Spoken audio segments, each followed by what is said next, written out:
양의 메아리. 울은 자유를 택한 게 아닙니다. 아이를 살리려 한 겁니다. 그 가족은 과연 어떻게 살벌한 북한의 감시망을 뚫고 동해 NLL을 넘어 자유대안의 품에 안길 수 있게 된 것일까요? 여기서 잠깐, 여러분은 지금 어디에서 시청하고 계신가요? 구독과 댓글을 남겨주시면 더 다양한 이야기를 들으실 수 있습니다.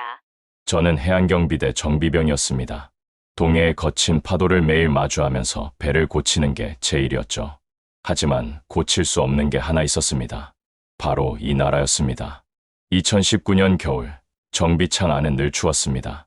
난방은 한 달에 사흘만 들어왔죠. 부대원들은 두꺼운 군복을 입고도 떨었고 손이 얼어서 렌치를 제대로 잡을 수조차 없었습니다. 그날도 저는 경비정 엔진을 뜯고 있었는데 부식된 볼트를 빼내면서 문득 이런 생각이 들었습니다. 이 배보다 더 썩은 건 바로 이 체제라는 생각 말이죠. 배급이 끊긴 지 석 달째였습니다. 부대 식당에선 옥수수죽만 나왔는데 그나마도 물에 풀어놓은 알갱이 몇 개가 전부였습니다. 병사들은 점점 말라갔죠. 얼굴이 누렇게 변하고 눈동자에선 생기가 사라졌습니다. 밤이 되면 부대원들이 하나둘 사라지곤 했습니다. 감자밭으로 간 겁니다. 총 대신 삽을 들고 말이죠. 들키면 영창행이었지만 배가 고프면 벌 따위는 두렵지 않았습니다. 저도 한번 따라갔습니다. 어둠 속에서 흙을 파헤쳐 감자 3개를 주머니에 넣고는 집에 가져가 아내에게 줬죠. 아내 선희는 말없이 울면서 감자를 씻었습니다. 아들 정우가 그걸 보고 물었습니다. 아빠, 이거 어디서 났어요? 저는 대답할 수 없었습니다. 9살 아이에게 아빠가 도둑질했다고 어떻게 말할 수 있겠습니까? 부대 안에선 이상한 일이 계속 일어났습니다. 중대장 차에서 쌀 포대가 나온 적이 있었습니다. 배급용 쌀이었죠. 그걸 시장에 팔아넘긴 겁니다. 병사들은 아무 말도 하지 않았습니다. 말하면 자신이 죽으니까요. 저도 입을 다물었습니다. 그게 이 땅에서 사는 법이었으니까요. 어느 날 보위부가 들이닥쳤습니다. 부대 전체가 집결했고 한 병사가 끌려 나왔습니다. 제 옆 침상을 쓰던 김병철이었습니다. 그의 죄목은 탈영시도였습니다. 국경을 넘으려다 잡혔다고 했죠. 보위부 요원이 소리쳤습니다. 반역자는 이렇게 처벌된다고요. 총성이 울렸습니다. 김병철이 쓰러졌습니다. 23살이었습니다. 피가 눈 위에 번졌습니다. 저는 그 자리에 서 있었지만 눈을 감을 수도 고개를 돌릴 수도 없었습니다. 모두가 똑바로 봐야 했습니다. 그게 명령이었으니까요. 그날 밤 숙소로 돌아왔을 때 김병철의 침상은 비어 있었습니다. 이불은 그대로였죠. 베개 밑에서 편지 한 장이 나왔습니다. 어머니께 쓴 편지였습니다. 저는 그걸 읽지 않았습니다. 읽으면 안 될 것 같았거든요. 조용히 편지를 태웠습니다. 연기가 창밖으로 빠져나갔습니다. 그날부터 저는 달라졌습니다. 배를 고치면서 생각했습니다. 이 배로 탈출할 수 있지 않을까? 엔진을 만지면서 계산했습니다. 연료 소모량, 항해거리, 해류 방향까지요. 제 머릿속엔 지도가 그려지기 시작했습니다. 동해를 가로지르는 선이었죠. 그 선의 끝에는 남쪽이 있었습니다. 자유가 있는 곳이었습니다. 어느 날 저는 폐기된 어선 한 척을 발견했습니다. 부두 끝에 방치된 배였는데 녹슬고 낡았지만 구조는 멀쩡했습니다. 엔진도 살릴 수 있었죠. 저는 몇 달에 걸쳐 그 배를 손봤습니다. 아무도 모르게 부품을 훔쳤고 야간 근무 때마다 조금씩 고쳤습니다.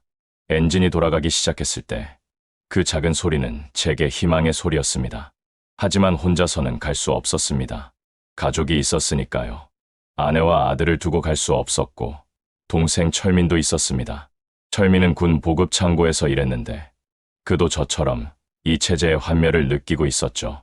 어느 날 철민이 찾아왔습니다. 얼굴이 창백했습니다. 형, 저 곧 잡혀갈 것 같습니다. 상관이 쌀을 빼돌리라고 명령했는데 저는 거부했습니다. 그랬더니 저를 고발하겠다고 협박했습니다. 철민의 목소리는 떨렸습니다. 저는 그의 어깨를 잡았습니다. 나한테 방법이 있다고 말했죠. 그날 밤 우리는 처음으로 탈북을 이야기했습니다. 조용히, 아무도 모르게요. 집에 돌아와 아내에게 말했을 때 선희는 놀라지 않았습니다. 이미 알고 있었던 것 같았습니다. 제 눈빛을 보면 알 수 있었다고 했죠. 선희가 물었습니다. 정말 할 수 있겠어요?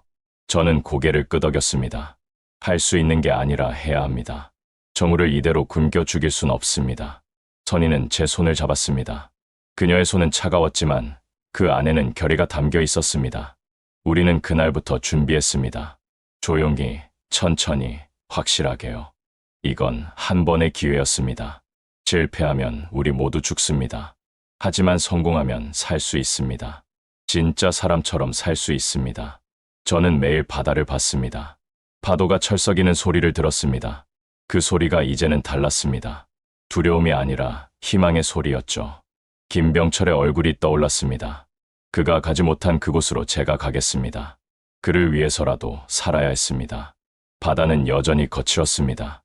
하지만 이제 저는 그 바다를 건널 준비가 되어 있었습니다. 탈북을 결심한 건 어느 한 순간이 아니었습니다. 수많은 순간들이 쌓여서 만들어진 결정이었죠. 하지만 그 중에서도 결정타가 된 사건이 있었습니다. 아들 정우의 얼굴이 점점 창백해지던 그 겨울 말입니다. 2020년 1월이었습니다. 배급은 완전히 끊겼고 장마당마저 통제가 심해졌습니다. 아내 선희는 몰래 옥수수죽을 만들어 장마당에서 팔았습니다. 한 그릇에 500원씩 받으면서요. 하루 종일 서서 팔아야 겨우 2,000원을 벌 수 있었습니다. 그 돈으로 옥수수 한 줌을 사올 수 있었죠. 어느 날 단속원이 나타났습니다. 검은 가죽 재킷을 입은 보안원이었습니다. 선희가 죽을 팔고 있는 걸 봤죠. 허가증 있습니까? 선희는 고개를 숙였습니다. 없습니다. 보안원이 냉소를 지었습니다. 불법 장사로 국가 질서를 어지럽히는 죄목이요. 따라오시오. 선희가 끌려가려는 순간 정우가 매달렸습니다. 엄마를 놔주세요. 9살 아이가 보안원의 다리를 붙잡았습니다. 보안원이 정우를 밀쳤습니다. 아이는 바닥에 넘어졌죠. 선희가 소리쳤습니다. 아이는 건드리지 마세요. 제가 잘못했습니다. 보안원이 죽그릇을 발로 차버렸습니다. 죽이 땅바닥에 쏟아졌습니다. 아이 하나 살리겠다고 나라를 팔아먹을 텐가. 그가 내뱉은 말이었습니다. 선희는 무릎을 꿇었습니다. 용서해 주십시오. 아이가 굶주려서 그랬습니다. 보안원은 선희의 돈을 빼앗아갔습니다. 벌금이라는 명목이었죠. 그리고 경고했습니다. 다음엔 구류소행이요. 선희는 빈손으로 집에 돌아왔습니다. 얼굴에는 멍이 들어 있었고 입술은 터져 있었습니다. 정우는 엄마 품에 안겨 울었습니다. 그날 저녁 저는 선희의 상처를 보았습니다. 가슴이 찢어지는 것 같았습니다. 선희는 제게 말했습니다. 저는 괜찮습니다. 하지만 정우가요. 정우가 너무 배고파합니다. 저는 아무 말도 할 수 없었습니다. 무능한 남편이자 아버지였으니까요. 그날 밤 정우는 배를 움켜쥐고 잠들었습니다. 작은 몸이 굶주림으로 말라가고 있었습니다. 뼈가 앙상하게 드러나 있었고 눈은 움푹 들어가 있었습니다. 제가 어릴 때 고난의 행군 시절에 봤던 아이들의 모습이었습니다. 그 아이들 대부분은 죽었습니다. 저는 그날 밤 결심했습니다. 이 아이를 죽게 내버려둘 수 없다고요. 나라가 아이를 버렸으니 저도 나라를 버리겠다고요. 이건 배신이 아니었습니다. 생존이었습니다. 며칠 후 더 충격적인 일이 벌어졌습니다. 동생 철민의 아내 미옥이 출산을 했습니다. 집에서 나왔습니다. 병원에 갈 돈이 없었거든요. 아이는 태어났지만 미옥은 출혈이 멎지 않았습니다. 영양실조 상태에서 출산을 했으니 당연한 결과였죠. 철민이 병원으로 달려갔습니다. 의사를 데려와 달라고 애원했습니다. 하지만 의사는 돈을 먼저 요구했습니다. 수술비로 5만 원을 내라고 했죠. 철민에게는 그런 돈이 없었습니다. 의사는 차갑게 말했습니다. 돈 없으면 치료도 없소. 철민은 무릎을 꿇었습니다. 제발 살려주십시오. 아내가 죽어갑니다. 의사는 고개를 저었습니다. 나도 어쩔 수 없소. 이건 병원 규정이오. 철민은 절규했습니다. 이게 무슨 나라입니까? 사람이 죽어가는데요. 저는 철민에게서 전화를 받았습니다. 그의 목소리는 떨렸습니다. 형, 미옥이가요. 미옥이가 죽어갑니다. 저는 부대를 빠져나와 철민의 집으로 달려갔습니다. 미옥은 이불 위에 누워 있었습니다. 얼굴이 새하얗게 질려 있었고 입술은 파랗게 변해 있었습니다. 미옥이 가까스로 눈을 떴습니다. 철민 오빠, 아기는요? 철민이 울먹이며 대답했습니다. 아기는 괜찮소. 당신만 버티시오. 미옥이 고개를 저었습니다. 저는 알아요. 제가 못 버틸 거라는 거요. 제발 아기는 잘 키워주세요. 다행히 마을의 한 할머니가 약초를 구해왔습니다. 민간요법으로 지혈을 했습니다.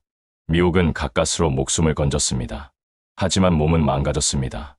제대로 걷지도 못했고 아기에게 젖도 나오지 않았습니다. 철민은 제게 말했습니다.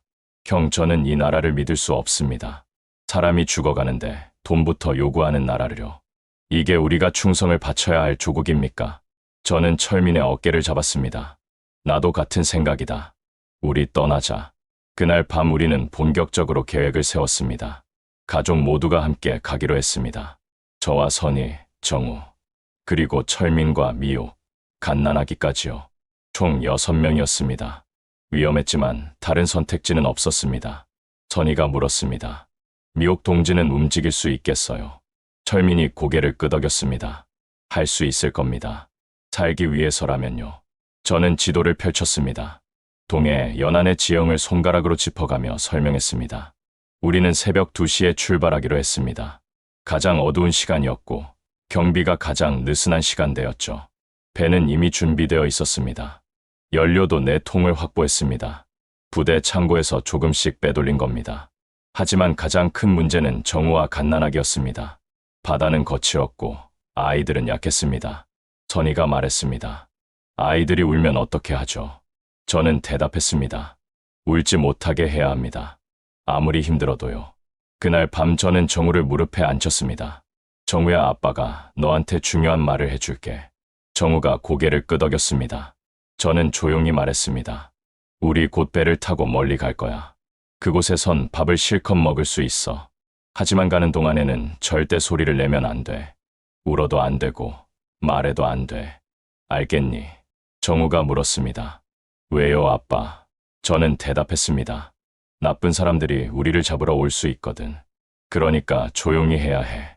정우는 진지한 얼굴로 고개를 끄덕였습니다. 알겠어요, 아빠. 저 조용히 할게요. 그 모습을 보며 가슴이 아팠습니다. 9살 아이가 이런 무거운 각오를 해야 한다는 게요.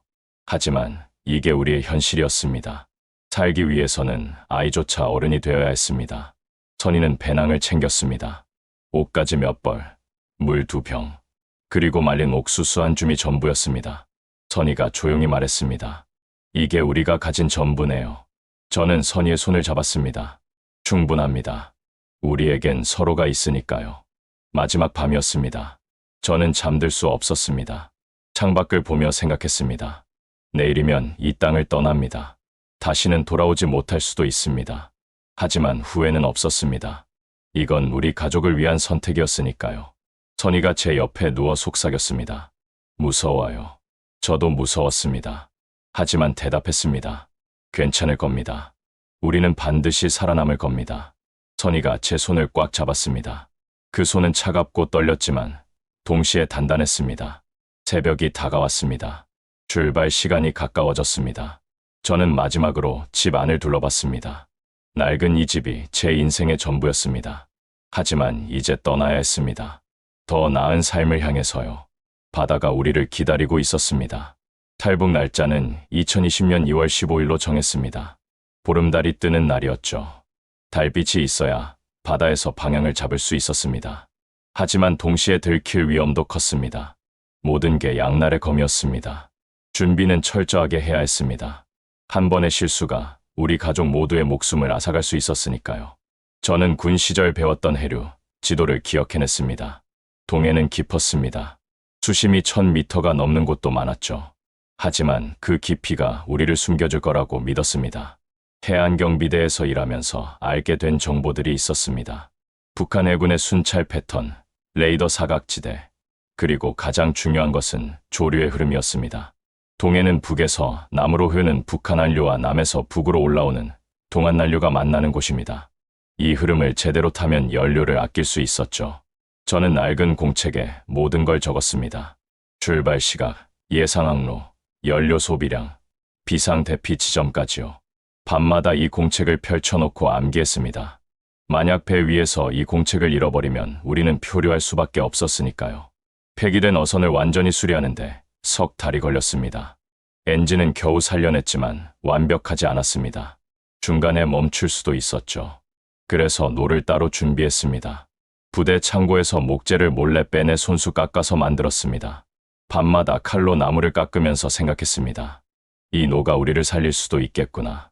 연료가 가장 큰 문제였습니다. 경유 4통이 필요했는데 한 번에 가져갈 수 없었습니다. 부대 창고에서 조금씩 빼돌려야 했죠. 저는 정비병이었기 때문에 연료 창고에 접근할 수 있었습니다. 하지만 매번 심장이 터질 것 같았습니다. 어느 날 창고 담당 병사가 저를 의심했습니다. 철수 동무, 요즘 연료 소비가 많은데요. 저는 침착하게 대답했습니다. 경비정 엔진 정비 때문입니다. 누유가 심해서 교체 작업 중입니다. 병사는 고개를 끄덕였습니다. 그래요, 수고하시오. 저는 그 순간 식은땀이 등을 타고 흘렀습니다. 한 통씩 빼돌린 연료를 어선 근처에 숨겨뒀습니다. 부두 끝 바위 뒤였습니다. 밤마다 확인하러 갔죠. 누군가 발견하지 않았는지, 새어나가지는 않았는지요. 4통을 모두 모으는데 한 달이 걸렸습니다. 식량도 준비해야 했습니다. 하지만 우리에겐 식량이라 할 만한 게 없었습니다. 선이가 장마당에서 몰래 말린 옥수수를 조금씩 사 모았습니다. 한 줌에 1,000원씩 주고 샀죠. 한 달 동안 모은 게 고작 2kg이었습니다. 6명이 며칠을 버틸 수 있을까요? 물도 문제였습니다. 바닷물은 마실 수 없었습니다. 저는 부대에서 물통 4개를 훔쳤습니다. 각각 5리터짜리였죠. 20리터의 물로 며칠 버텨야 했습니다. 특히 갓난아기와 미옥을 생각하면 턱없이 부족했습니다. 철민이 물었습니다. 형, 정말 이걸로 충분할까요? 저는 솔직하게 대답했습니다. 충분하지 않아. 하지만 이게 우리가 가진 전부야. 철민이 고개를 숙였습니다. 저도 불안했습니다. 하지만 돌아갈 수는 없었습니다. 의복도 중요했습니다. 바다는 추웠고 특히 밤에는 영하로 떨어졌습니다. 선이가 두꺼운 옷을 챙겼습니다. 낡은 소목과 담요 2장이 전부였죠. 아이들을 위해서였습니다. 정우와 갓난아기는 추위를 견디기 힘들 테니까요. 그리고 저는 한 가지를 더 준비했습니다. 바로 신호탄이었습니다. 만약 남한해역에 도착했을 때 우리를 알릴 방법이 필요했거든요. 부대 비상용 신호탄을 하나 훔쳤습니다. 이것도 들키면 총살감이었지만 선택의 여지가 없었습니다. 준비하는 동안 가장 힘든 건 일상을 유지하는 것이었습니다. 아무렇지 않은 척해야 했습니다. 부대에서도 집에서도요. 동료들과 농담을 주고받으면서도 속으로는 카운트다운을 세고 있었죠. 열흘, 일주일, 사흘. 중대장이 어느 날 저를 불렀습니다. 철수 동무, 요즘 안색이 안 좋은데 무슨 일 있나? 저는 웃으며 대답했습니다. 아닙니다, 동지. 그저 집안일이 좀 있어서요. 중대장이 제 어깨를 두드렸습니다. 가정 걱정 말고 임무에 충실하게. 저는 경례를 했습니다. 알겠습니다, 동지. 돌아서는 제 손이 떨렸습니다. 집에서도 마찬가지였습니다. 이웃들에게 들키지 않아야 했습니다. 북한에서는 이웃이 곧 감시자였으니까요. 선이는 평소처럼 빨래를 널었고 저는 평소처럼 출퇴근을 했습니다. 하지만 우리 둘 다 알고 있었습니다. 이 일상이 곧 끝난다는 거요. 정우에게는 조금씩 준비시켰습니다. 어느 날 저는 정우를 데리고 바닷가에 갔습니다. 파도 소리를 들려주면서 말했습니다. 정우야, 무섭니? 정우가 고개를 저었습니다. 아니요, 아빠. 저는 정우의 손을 잡았습니다. 배를 타면 이 소리가 더 크게 들릴 거야. 하지만 무서워하지 마. 아빠가 지켜줄게. 철민은 미옥을 걱정했습니다. 출산 후 몸이 회복되지 않았거든요. 미옥은 여전히 약했고 걷는 것도 힘들어했습니다. 철민이 물었습니다. 형, 정말 미옥이 배를 탈 수 있을까요? 저는 대답했습니다. 해야 해. 여기 남으면 죽으니까. 갓난아기가 가장 큰 변수였습니다. 아기는 울음을 참을 수 없었습니다. 배고프면 울고, 추우면 울고, 불편하면 울었죠. 미옥이 말했습니다. 제가 최대한 달래겠습니다. 하지만 보장할 수 없습니다. 선이가 대답했습니다. 우리가 함께 돌봐요. 아기를 포기할 순 없잖아요. 출발 이틀 전, 저는 배를 최종 점검했습니다. 엔진은 돌아갔습니다. 연료는 4통 모두 준비됐습니다. 노도 있었고 물과 식량도 실었습니다. 신호탄도 챙겼죠. 이제 준비는 끝났습니다. 하지만 마음의 준비는 되지 않았습니다. 정말 살아남을 수 있을까? 바다 한가운데서 엔진이 멈추면 어떻게 할까? 북한 해군에게 잡히면요. 아니면 남한 해군이 우리를 쏘면요. 수많은 불안이 머릿속을 맴돌았습니다. 마지막 날 밤, 저는 가족들을 모았습니다. 선이, 정우, 철민, 미호, 그리고 갓난아기까지요. 저는 모두를 둘러보며 말했습니다. 내일이면 우리 인생이 바뀝니다. 살 수도 있고 죽을 수도 있습니다. 하지만 한 가지는 확실합니다. 우리는 함께라는 것이요. 선희가 물었습니다. 후회는 없으시죠? 저는 고개를 끄덕였습니다. 없소. 당신은요? 선희도 고개를 끄덕였습니다. 저도 없어요. 다만 무서울 뿐이죠. 저는 선희의 손을 잡았습니다. 나도 무서워. 하지만 함께니까 이겨낼 수 있을 거요. 철민이 말했습니다. 형, 제가 노는 거 도와드리겠습니다. 미옥이 덧붙였습니다. 저도 할 수 있는 건 하겠습니다. 정우가 말했습니다. 저도 조용히 할게요, 아빠. 저는 이 가족들을 보며 생각했습니다. 우리는 반드시 살아남을 것이다. 그날 밤 저는 잠들지 못했습니다. 새벽 2시에 출발이었습니다. 시계를 보며 시간을 셌습니다. 4시간, 3시간, 2시간. 심장이 미친 듯이 뛰었습니다. 선희도 잠들지 못했습니다. 우리는 나란히 누워 천장을 바라봤습니다. 말은 없었지만 서로의 생각을 알 수 있었습니다. 이게 마지막 밤입니다. 이 집에서, 이 땅에서의 마지막 밤이었습니다. 새벽 1시, 저는 일어났습니다. 선희도 일어났습니다. 정우를 깨웠습니다. 아이는 눈을 비비며 물었습니다. 아빠, 벌써 가요? 저는 고개를 끄덕였습니다. 그래, 이제 가자. 철민과 미옥도 준비를 마쳤습니다. 갓난아기는 포대기에 쌓여 있었습니다. 미옥이 품에 안고 있었죠. 우리는 집을 나섰습니다. 뒤돌아보지 않기로 했습니다. 어둠 속을 걸었습니다. 바닷가를 향해서요. 발소리를 죽였습니다. 아무도 우리를 봐선 안 됐습니다. 한 걸음 한 걸음이 조심스러웠습니다. 부두에 도착했습니다. 어선이 그곳에 있었습니다. 우리의 배였습니다. 저는 가족들을 배에 태웠습니다. 선희, 정우, 철민, 미호, 아기 순서로요. 마지막으로 제가 올라탔습니다. 엔진 시동을 걸었습니다. 작은 소리가 났습니다. 너무 크게 들렸습니다. 혹시 누가 듣지 않을까 걱정됐죠. 하지만 주변은 조용했습니다. 밧줄을 풀었습니다. 배가 움직이기 시작했습니다. 천천히 부두를 떠났습니다. 어둠 속으로 나아갔습니다. 북한의 해안선이 점점 멀어졌습니다. 저는 키를 잡았습니다. 남쪽을 향해 방향을 잡았습니다. 바다가 우리를 삼킬 듯 넓었습니다. 하지만 돌아갈 수는 없었습니다. 이제 우리 앞에는 바다뿐이었습니다. 배가 부두를 떠난 지 10분쯤 지났을 때 처음으로 파도가 쳤습니다. 작은 배가 크게 흔들렸습니다. 선희가 정우를 꽉 안았고 미옥은 갓난아기를 품에 더 깊이 묻었습니다. 저는 키를 잡은 손에 힘을 줬습니다. 이제 시작입니다. 북한 해안선이 점점 희미해졌습니다. 불빛들이 작은 점으로 변했죠. 저는 그 불빛을 보며 생각했습니다. 저곳에서의 삶은 이제 끝이다. 돌아갈 수 없다. 앞으로만 갈 수 있다. 바람이 거세졌습니다. 2월의 동해는 매섭게 추웠습니다. 파도가 배 옆구리를 때렸고 물보라가 우리 얼굴에 튀었습니다. 짠 바닷물이 입술에 닿았습니다. 저는 엔진 소리를 들으며 기도했습니다. 제발 멈추지 마라. 조금만 더 버텨다오. 정우가 물었습니다. 아빠, 우리 어디 가요? 저는 정우를 보며 말했습니다. 우리 이제 새로운 곳으로 가는 거야. 거기선 배고프지 않을 거야. 정우가 눈을 반짝이며 물었습니다. 정말요? 저는 고개를 끄덕였습니다. 그래, 정말이야. 하지만 속으로는 확신이 없었습니다. 정말 도착할 수 있을까? 이 작은 배로 이 거친 바다를 건널 수 있을까? 불안이 파도처럼 밀려왔지만 겉으로는 침착해야 했습니다. 가족들이 저를 보고 있었으니까요.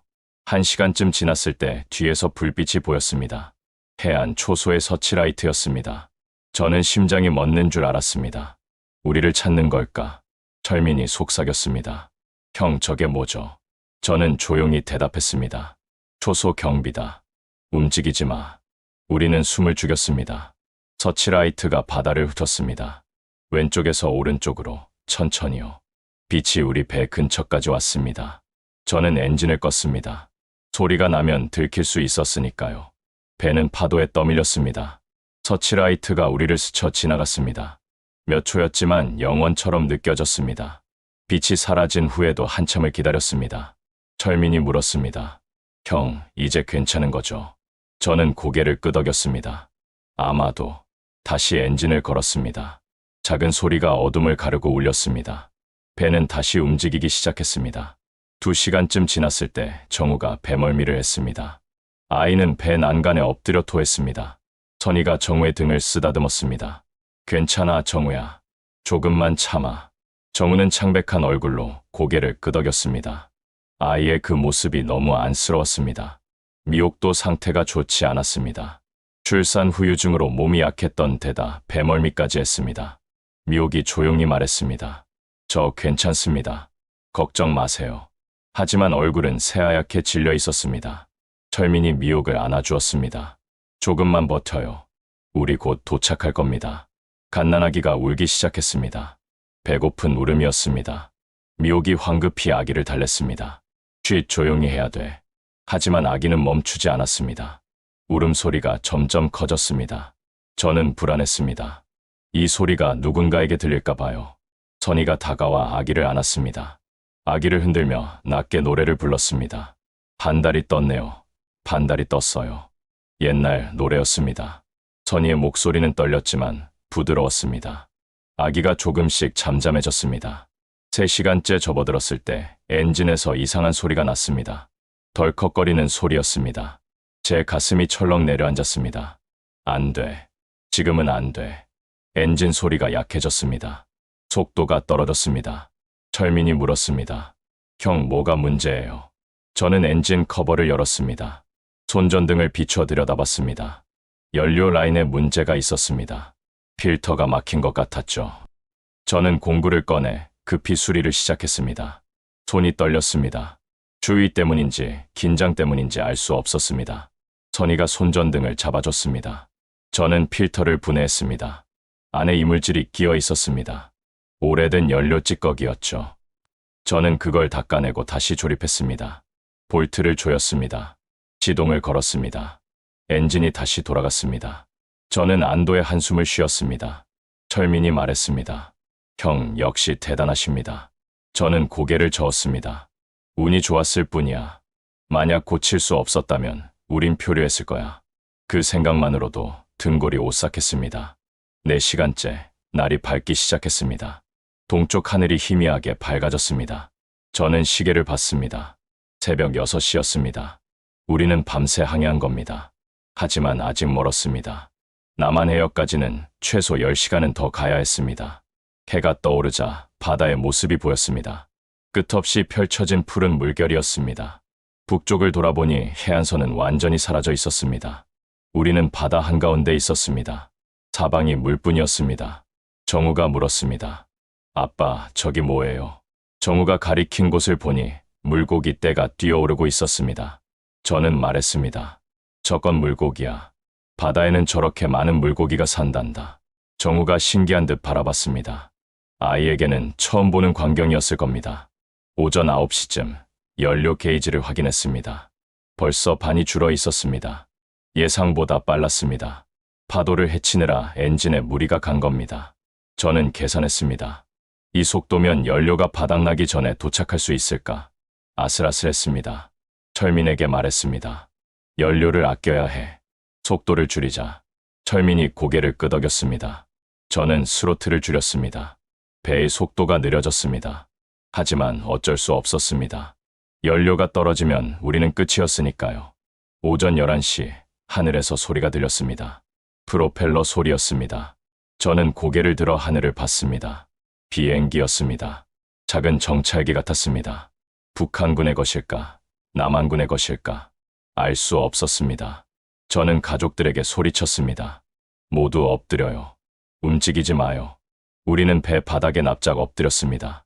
비행기 소리가 점점 가까워졌습니다. 머리 위를 지나갔습니다.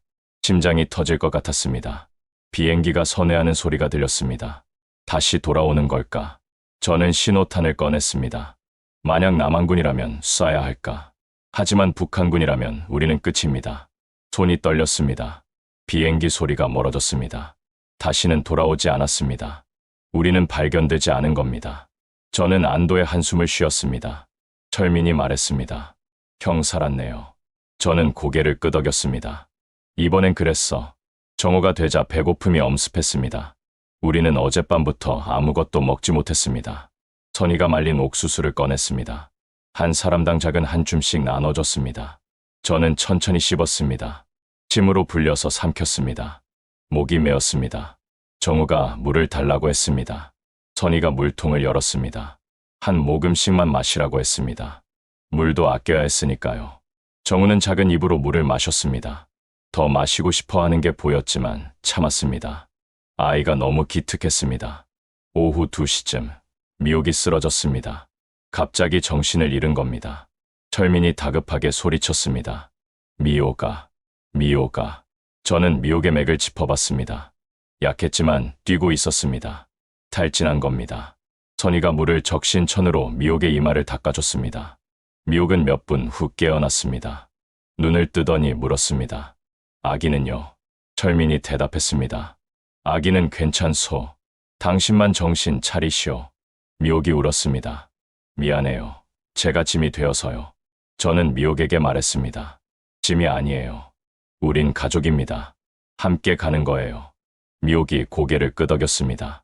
하지만 그 눈빛에는 걱정이 가득했습니다. 자신이 우리를 위험에 빠뜨리는 건 아닌가 하는 두려움이었죠. 오후 4시 연료 게이지가 4분의 1을 가리켰습니다. 남은 연료로 몇 시간을 더 갈 수 있을까요? 저는 계산했습니다. 최대 4시간이었습니다. 그 안에 남한해역에 도착해야 했습니다. 철민이 물었습니다. 형, 우린 지금 어디쯤 있는 거예요? 저는 나침반을 봤습니다. 우린 계속 남쪽으로 가고 있었습니다. 하지만 정확한 위치는 알 수 없었습니다. GPS도 없고 육지도 보이지 않았으니까요. 저는 대답했습니다. 중간쯤은 왔을 거야. 해가 기울기 시작했습니다. 또다시 밤이 오고 있었습니다. 2번째 밤이었습니다. 저는 생각했습니다. 이 밤을 넘기면 내일 아침엔 도착할 수 있을까? 아니면 연료가 먼저 떨어질까? 정우가 제 옆에 앉았습니다. 아빠, 우리 언제 도착해요? 저는 정우의 머리를 쓰다듬었습니다. 고지야, 조금만 더 참아. 정우가 말했습니다. 아빠, 저 배고파요. 하지만 참을게요. 저는 정우를 안아줬습니다. 미안하다, 아들아. 해가 완전히 졌습니다. 어둠이 다시 우리를 감쌌습니다. 별들이 하나둘 떠올랐습니다. 저는 별을 보며 방향을 잡았습니다. 북극성을 등지고 가면 남쪽이었습니다. 우리는 올바른 방향으로 가고 있었습니다. 밤 10시쯤 갓난아기가 다시 울기 시작했습니다. 이번엔 쉽게 그치지 않았습니다. 미옥이 아무리 달래도 소용없었습니다. 아기는 계속 울었습니다. 배고픈 울음이었습니다. 하지만 미옥은 젖이 나오지 않았습니다. 선이가 물을 조금 먹였습니다. 아기는 물을 삼키다가 토했습니다. 다시 울었습니다. 우리는 어쩔 수 없었습니다. 그저 아기가 울음을 멈추기를 바랄 뿐이었습니다. 1시간쯤 지나자 아기가 지쳐서 잠들었습니다. 고요함이 찾아왔습니다. 파도 소리와 엔진 소리만 들렸습니다.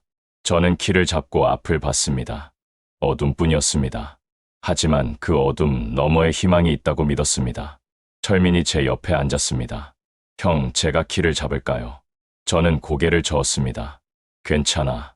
조금 더 내가 할게. 철민이 말했습니다. 형, 우리 반드시 살아남을 거죠. 저는 고개를 끄덕였습니다. 그럼 우린 이미 여기까지 왔잖아.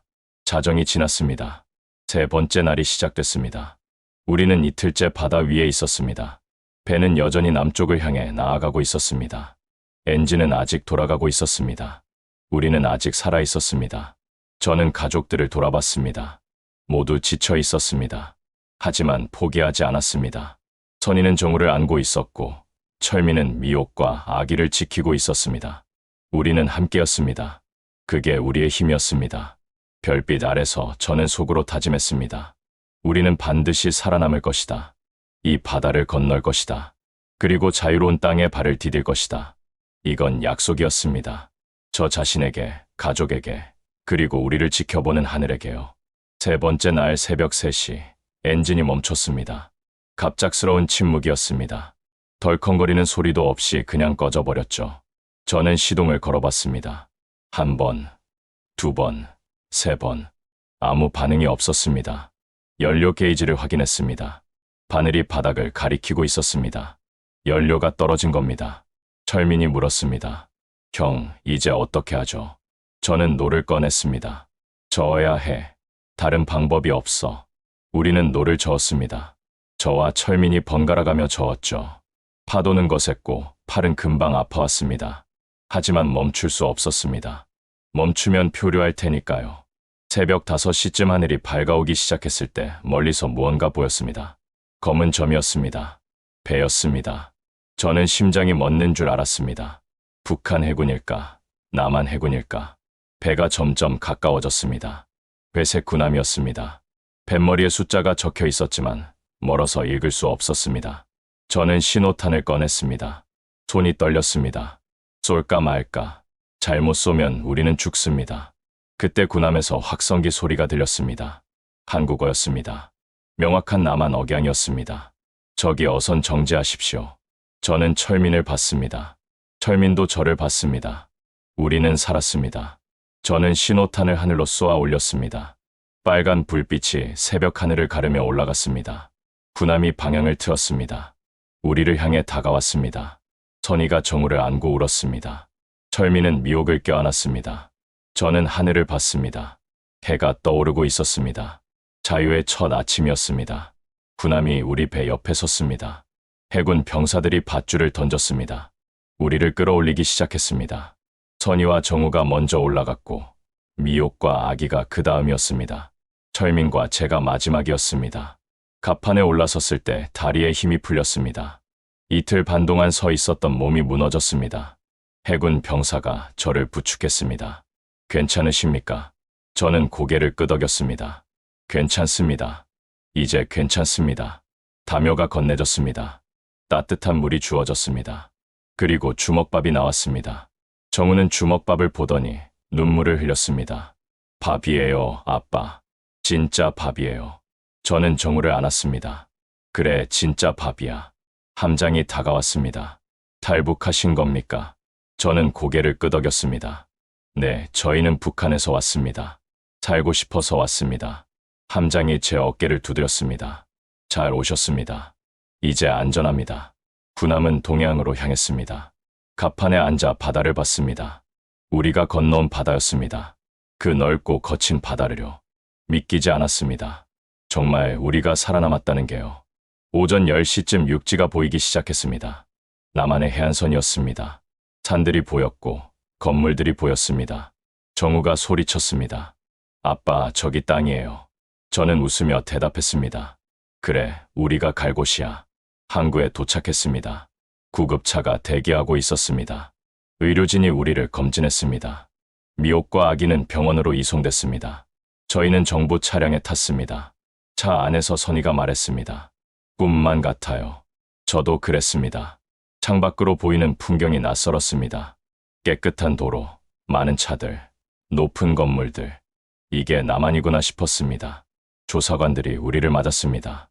긴 조사가 시작될 거라고 했습니다. 하지만 걱정 말라고 했습니다.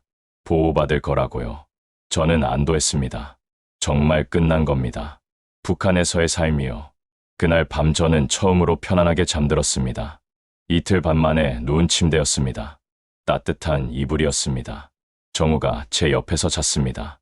아이의 평화로운 얼굴을 보며 생각했습니다. 우린 해냈다.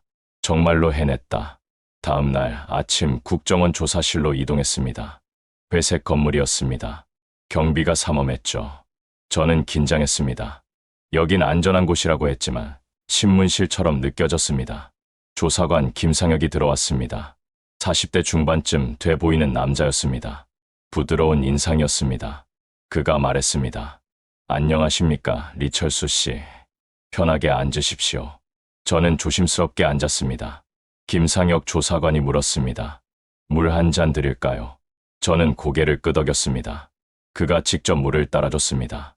북한에서라면 상상도 못할 일이었습니다. 조사관이 피조사자에게 물을 따라주다니요. 조사가 시작됐습니다. 이름, 나이, 출신지, 직업, 가족관계, 모든 걸 물었습니다. 저는 솔직하게 대답했습니다. 숨길 이유가 없었습니다. 김 조사관은 꼼꼼하게 기록했습니다. 그가 물었습니다. 탈북을 결심한 이유가 뭡니까? 저는 잠시 말을 멈췄습니다. 어디서부터 말해야 할까요? 저는 아들 정우 이야기를 했습니다. 굶주리던 아이, 창백해지던 얼굴, 그리고 아내가 맞았던 날을요. 김 조사관은 조용히 들었습니다. 중간에 끊지 않았습니다. 제 이야기가 끝나자 그가 말했습니다. 많이 힘드셨겠습니다. 그 한마디에 눈물이 났습니다. 북한에서는 누구도 제 고통에 공감해 주지 않았습니다. 하지만 여기선 달랐습니다. 조사는 이틀간 계속됐습니다. 북한 군대 조직, 해안 경비 체계, 부대 내 부정부패, 모든 걸 물었습니다. 저는 아는 대로 말했습니다. 김병철이 총살당한 이야기도, 동생 철민의 상관 이야기도요. 김 조사관이 물었습니다. 북한에 돌아가고 싶으십니까? 저는 즉시 고개를 저었습니다. 아닙니다. 절대 돌아가고 싶지 않습니다. 그곳엔 제 가족을 지킬 방법이 없습니다. 김 조사관이 고개를 끄덕였습니다. 이해합니다. 조사 마지막 날 저는 물었습니다. 저희는 죄인입니까? 김 조사관이 저를 봤습니다. 그의 눈빛은 따뜻했습니다. 아닙니다, 리철수 씨. 살아남은 게 죄는 아닙니다. 오히려 용기 있는 선택이었습니다. 그 말을 듣는 순간 가슴이 뜨거워졌습니다. 북한에선 우리가 반역자였습니다. 총살당해 마땅한 죄인이었죠. 하지만 여기선 달랐습니다. 우리를 인간으로 대해줬습니다. 김 조사관이 말했습니다. 이제 하나원으로 가실 겁니다. 거기서 적응 교육을 받으실 거예요. 새로운 시작입니다. 저는 고개를 숙여 인사했습니다. 감사합니다. 정말 감사합니다. 조사실을 나오며 창밖을 봤습니다. 햇살이 밝았습니다. 자유로운 하늘이었습니다. 저는 생각했습니다. 이제 시작이구나. 진짜 인생이 시작되는 거구나. 그날 밤 저는 선희에게 말했습니다. 우린 잘한 거 맞소. 선희가 제 손을 잡았습니다. 맞아요, 당신. 우린 잘했어요. 정우를 위해서라도요. 저는 선희를 안았습니다. 우리는 살아남았습니다. 그리고 앞으로도 살아갈 겁니다. 하나원에 도착했을 때는 3월이었습니다. 봄이 오고 있었습니다. 건물은 깨끗했고 방은 따뜻했습니다. 침대에는 깨끗한 이불이 있었고 화장실에는 뜨거운 물이 나왔습니다. 첫날 밤 저는 샤워를 했습니다. 뜨거운 물이 몸을 타고 흘렀습니다. 이틀 반 동안의 소금기와 땀이 씻겨 내려갔습니다. 거울을 봤습니다. 수척한 얼굴이었습니다. 하지만 눈빛은 살아있었습니다. 아침 식사가 나왔습니다. 밥, 국, 반찬이 가득했습니다. 정우는 식판을 보고 눈이 휘둥그레졌습니다. 아빠, 이거 다 우리 거예요. 저는 웃으며 대답했습니다. 그래, 다 우리 거야. 먹고 싶은 만큼 먹어도 돼. 정우는 밥을 한 숟가락 떠서 입에 넣었습니다. 천천히 씹었습니다. 그리고 울었습니다. 저도 울었습니다. 선희도 울었습니다. 우리는 밥을 먹으며 울었습니다. 행복의 눈물이었습니다. 교육이 시작됐습니다. 한국 사회 이해, 경제 교육, 직업 훈련. 매일 새로운 걸 배웠습니다. 처음엔 어려웠습니다. 낯선 단어들, 다른 생활 방식. 하지만 포기하지 않았습니다. 선희는 제과 기술을 배우기 시작했습니다. 빵을 만드는 법을 배웠죠. 처음 만든 빵을 정우에게 줬습니다. 정우는 한 입 베어 물고 말했습니다. 엄마, 맛있어요. 선희 얼굴에 미소가 번졌습니다. 철민은 용접 기술을 배웠습니다. 손재주가 좋았던 철민에게 잘 맞았습니다. 미옥도 몸이 회복되며 봉제 수업을 들었습니다. 갓난아기는 하나원 어린이집에서 돌봄을 받았습니다. 어느 날 정우가 처음으로 학교에 갔습니다. 하나원 내 학교였습니다. 정우는 교복을 입고 가방을 메었습니다. 새 가방, 새 공채, 새 연필, 모든 게 새 것이었습니다. 저녁에 정우가 돌아왔습니다. 아빠, 여기선 밥이 세 끼예요. 점심에도 밥 먹었어요. 그것도 고기랑 같이요. 저는 정우를 안아줬습니다.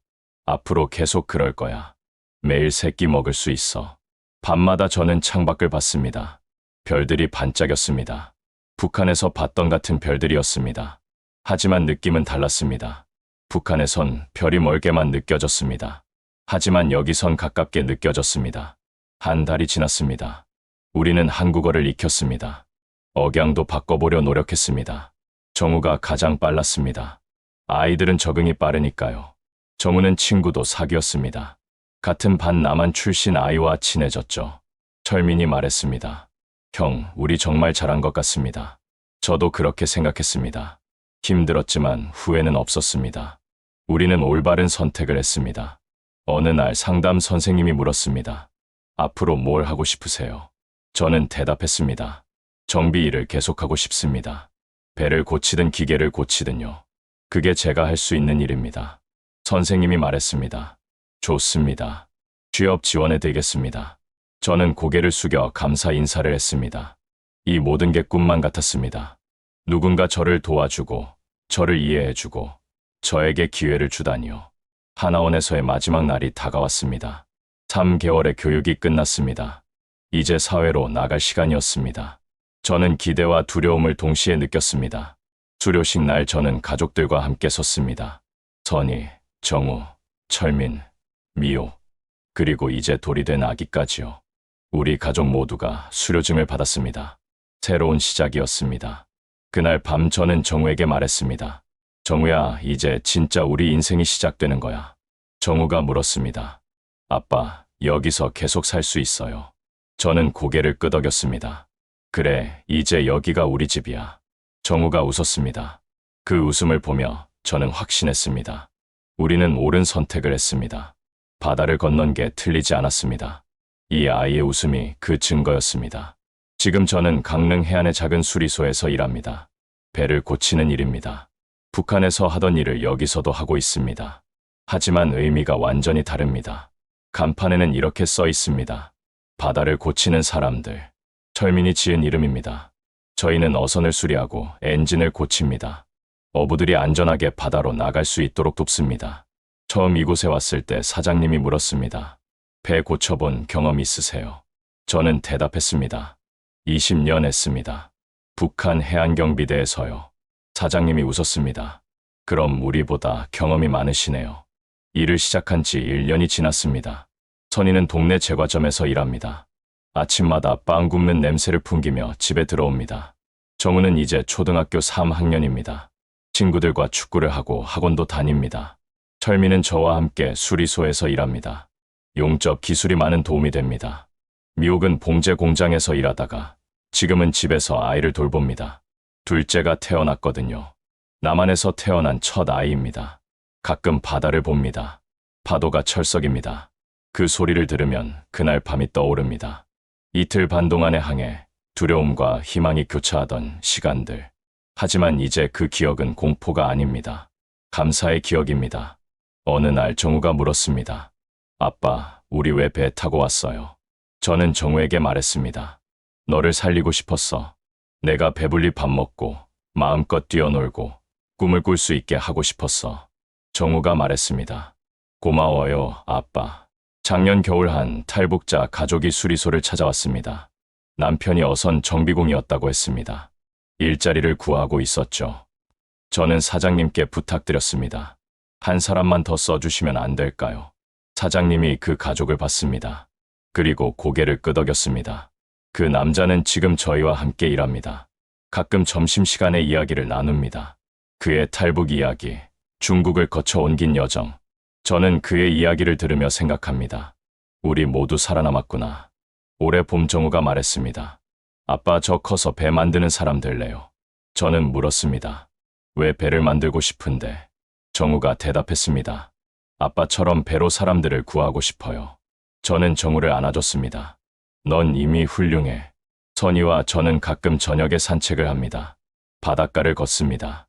햇살이 지는 바다를 봅니다. 선희가 말했습니다. 우리 진짜 잘 살고 있죠. 저는 선희의 손을 잡습니다. 그럼요, 당신. 우린 잘 살고 있어요. 철민이 얼마 전 프로포즈를 다시 했습니다. 미옥에게요. 북한에선 제대로 된 결혼식을 못 올렸다면서요. 다음 달 작은 결혼식을 합니다. 가족들과 친구들이 모입니다. 저는 주례를 서기로 했습니다. 지난주 국정원에서 연락이 왔습니다. 저희 증언이 북한 인권 보고서에 실린다고 했습니다. 세계에 알려진다고요. 저는 생각했습니다. 김병철, 그리고 총에 맞아 죽은 사람들. 그들의 이야기도 함께 전해지는 거라고요. 어제 정우가 학교에서 상을 받았습니다. 독후감 대회에서요. 제목은 아빠의 바다였습니다. 저는 그 글을 읽으며 울었습니다. 정우는 이렇게 썼습니다. 아빠는 바다를 건너 나를 살렸습니다. 이제 저도 누군가를 살리고 싶습니다. 오늘 아침 수리소에 출근하며 간판을 봤습니다. 바다를 고치는 사람들. 저는 생각했습니다. 우리는 정말로 바다를 고쳤습니다. 우리 가족의 바다를요. 죽음의 바다를 생명의 바다로 바꿨습니다. 가끔 꿈을 꿉니다. 북한의 바다에서 작은 배 한 척이 남쪽으로 향합니다.